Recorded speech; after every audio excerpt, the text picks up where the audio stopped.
So మా కళాశాలల్లో చదివిన వాళ్ళకే నెంబర్ 1 to 100,000 లెగ్స్ ర్యాంకులను వస్తాయి ఓకే. అని ఇది పెట్టుకొని ఒక రకమైన చెప్పాలంటే కొంతమంది ఎగ్జామ్స్ టైంలో అవినీతి అధికారులు పెట్టుకొని ఆ పేపర్ సంపాదించేసి వాళ్ళ స్టూడెంట్స్కి అప్పచెప్పేయడాలు, వాళ్ళు చూసి రాసేయడాలు, ఈ రకంగా పేపర్ లీక్తో they are going to get number 1 to lakhs ranks.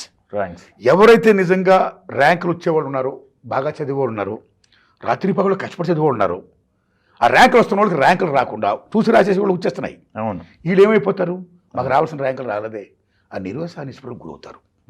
కొంతమంది వాళ్ళ ముఖాలను తల్లిదండ్రులు చూపించుకోలేక, వై బికాస్ పూర్వం రోజుల్లో తల్లిదండ్రులు వాళ్ళ పిల్లలకి ఇచ్చే ఆస్తుపాస్తులు భూమో పుట్రో నగో నట్రో ఇచ్చేవారండి.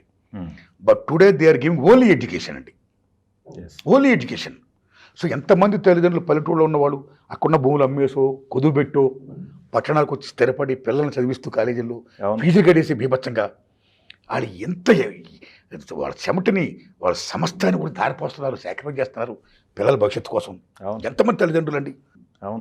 అలాంటి తల్లిదండ్రులు నిజం చెప్పాలంటే ఎగ్జామ్స్ వస్తుంటే ఆ ఎగ్జామ్స్ పిల్లలకు కాదు తల్లిదండ్రులకి పెద్ద పరీక్ష అయిపోయింది ఈవేళ.